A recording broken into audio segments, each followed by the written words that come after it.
गुरु बिन माला फेरते, भाई गुरु बिन देते दान, गुरु बिन दोनों निष्फल हैं, चाहे पूछो वेद पुराण। राम कृष्ण से कौन बड़ो, उन्हों भी गुरु कीन, तीन लोक के वे धनी ही गुरु आगे अधीन। परमात्मा हमारे को इसी उदाहरण से समझाते हैं जिससे हम समझ सकें। परमात्मा कबीर जी कहा करते कि तुम राम कृष्ण से तो बड़ा किसी ने मानते नहीं, और उन्हीं का उदाहरण ले लीजिए कि राम कृष्ण ने भी गुरु बनाए। जैसे श्री कृष्ण जी ने, श्री कृष्ण जी के एक तो संदीपनी जी गुरु थे। संदीपनी जी तो अक्षर ज्ञान जैसे शिक्षक होते हैं, टीचर, अक्षर ज्ञान कराने वाले गुरु थे। और दुर्वासा जी उनके आध्यात्मिक गुरु थे। और श्री रामचंद्र जी के वशिष्ठ मुनि जी गुरु थे, उनके कुल गुरु थे। तो परमात्मा कहते हैं तुम्हारे राम कृष्ण से कौन बड़ा, और उन्होंने भी गुरु कीन, और तीन लोग के वैदनी गुरु आगे अधीन। अब गुरु तो गुरु ही होता है, और गुरु जी के सामने बच्चा एक शिष्य ही होता है।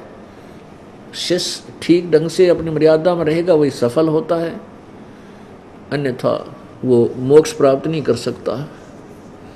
तो परमात्मा कहते हैं राम कृष्ण बढ़ते पुर राजा, तीन गुरु बंद कीन निज काजा। राम कृष्ण तीनों लोकों में बड़े माने जाते हैं, जैसे एक एक विभाग के ये मंत्री हैं। और इन्होंने भी गुरु धारण करके ही अपने सब कार्यों को किया, यानी अपने निजी कामों को भी गुरु जी की आज्ञा से ही किया। अब क्या बताते हैं परमात्मा, अपनी लीला आप बतावें। सतगुरु के उपदेश का, सतगुरु, अब सतगुरु शब्द क्यों लगाना पड़ा? वैसे तो गुरु शब्द ही सफिशिएंट है, पर्याप्त है, लेकिन ये नकली गुरु, अधूरे गुरु, इनकम्प्लीट नॉलेज रखने वाले भी गुरु पद को प्राप्त कर चुके होते हैं। और वो गुरु होते नहीं कि जिन्होंने आज तक ना ब्रह्म का बेरा, ना पर ब्रह्म का पता, ना वह ब्रह्मा विष्णु की महेश की सतीथि से परिचित, वो गुरु पद को के योग्य नहीं, फिर भी उनको गुरु नामते हैं, वह प्रसिद्ध हो जाते। इसलिए सतगुरु शब्द प्रयोग करना पड़ता है। सतगुरु यानी सच्चा ज्ञान देने वाला सच्चा गुरु, यानी सतगुरु शब्द प्रयोग किया तो झूठे गुरु भी हैं, इसलिए सतगुरु की आवश्यकता पड़ी।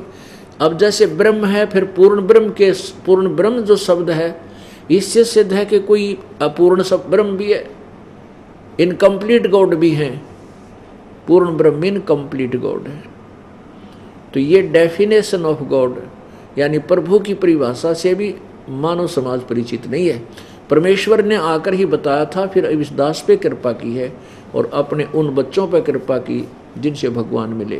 लेकिन उन्होंने अपनी वाणी में वो ज्ञान केवल लोकोक्तियों के माध्यम से दिया जो जन साधारण उसको समझ नहीं सका। कारण क्या था कि परमात्मा ने उन पुण्यात्माओं से कहा था कि अभी इस तत्व ज्ञान को स्पष्ट मत करना, नहीं तो नकली गुरु, नकली संत इस हमारे ज्ञान को सुन के डंडोरा पीटन लग जाएंगे, प्रचार कर देंगे, फिर हम पिछली पीढ़ी के समय इसको भिन्नता नहीं कर पाएंगे और यह बात फिर बिगड़ जाएगी, काल का दाव लगा रह जाएगा। इसलिए परमेश्वर ने सभी महापुरुषों को दर्शन दिए, जो 6-7 महापुरुष हैं, और उनको सचखंड दिखाया, सतलोक दिखाया, फिर वापस छोड़ दिया।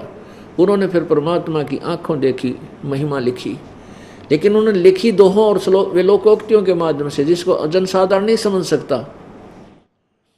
कबीर परमेश्वर और गरीबदास जी साहिब की वाणी, नानक साहिब जी की वाणी, दादू साहिब जी की वाणी, जो भी परमात्मा से परिचित संत हुए उनकी वाणी बहुत ही गूढ़ रहस्य रखती हैं। वेदों का ज्ञान भी उनके सामने फीका है, इतने गूढ़ रहस्य उन महापुरुषों की वाणी में है। और कबीर परमेश्वर जी की वाणी का तो कहना है क्या,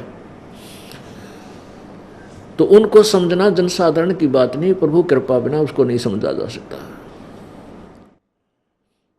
अब जैसे परमात्मा कबीर जी ने कबीर वाणी बोली, अपनी वाणी, तो कबीर पंथी नहीं समझ सके उनको, अभी तक उआबाई बोलते हैं, वो नाम भी गलत देते हैं। तो पुण्यात्माओं कहते हैं सतगुरु बिन काहू न पाया ज्ञाना, जो थो था बुछड़े मूड किसाना। गुरु बिन वेद पढ़े जो प्राणी, समझे न सार रहे अज्ञानी। अब गुरु के बिना कोई वेद पढ़ा करते, वो वेदों को समझ नहीं सके, अज्ञानी रहे। अब कौन कौन अज्ञानी रहे? ब्रह्मा अज्ञानी रहा, विष्णु अज्ञानी रहा, शिव अज्ञानी रहा। अब पुण्यात्माओं, ये शब्द जो आज दास बोल रहा है, ये परमेश्वर कबीर जी की कृपा से और इस बिचली पीढ़ी पर रहम है कि आप शिक्षित हो और सदग्रंथ अनुवादित है हिंदी में, और ये दास आपको वो अंधे वाली लालटेन दिखा देता है ताकि मेरा सिर ना फोड़े कोई। अब जैसे आज से 100 वर्ष पहले ये शब्द दास बोल देता तो मेरे चीथड़े पाड़ लेते, सिर फोड़ देते। ये हिंदू धर्म के वो नकली गुरु मेरा पीछा लगा देते जनता ने, वो झूठा है, कपटी है, ब्रह्मा विष्णु महेश को अज्ञानी बोल रहा है। अज्ञानी का मतलब है अध्यात्म ज्ञानहीन। वैसे तो वो 3 लोक के मालिक हैं, बालक थोड़े ही हैं, लेकिन अध्यात्म ज्ञान से हीन है, इसलिए अज्ञानी बोला। अब ये प्रमाण ईब आपके सामने करूंगा, 2 मिनट लगेगी, आप बिल्कुल शांत हो जाओगे। एक सचमुच या तो ये तो बिल्कुल सत्य है, क्योंकि ब्रह्मा जी, विष्णु जी और शिव जी का ज्ञान हमने पुराणों से ही मिला है। इसके अतिरिक्त और कितना ज्ञान नहीं, इनके बारे में जानकारी भी नहीं है। और उन ज्ञानों जिन पुराणों से इन्होंने ज्ञान हमें कहा कि इस पुराण में ऐसा लिखा, इसमें ऐसा लिखा, उन अज्ञानी ऋषियों ने, महर्षियों ने, गुरुओं ने, ब्राह्मणों ने लोक वेद सुनाया, दंत कथा सुनाई, यथार्थ ज्ञान पुराणों का वो हमें नहीं दे सके, क्योंकि उनको खुद ज्ञान नहीं था, ये कहानी के हैं। अब आपको दिखाते हैं कि विष्णु जी को भी ज्ञान नहीं और ब्रह्मा शिव जी को ज्ञान होगा कहाँ, क्योंकि ब्रह्मा से ज्ञान शुरू हुआ, ब्रह्मा को भी ज्ञान नहीं, तो ब्रह्मा से विष्णु और शिव ने ज्ञान प्राप्त किया। उसके बाद फिर इन्होंने अपने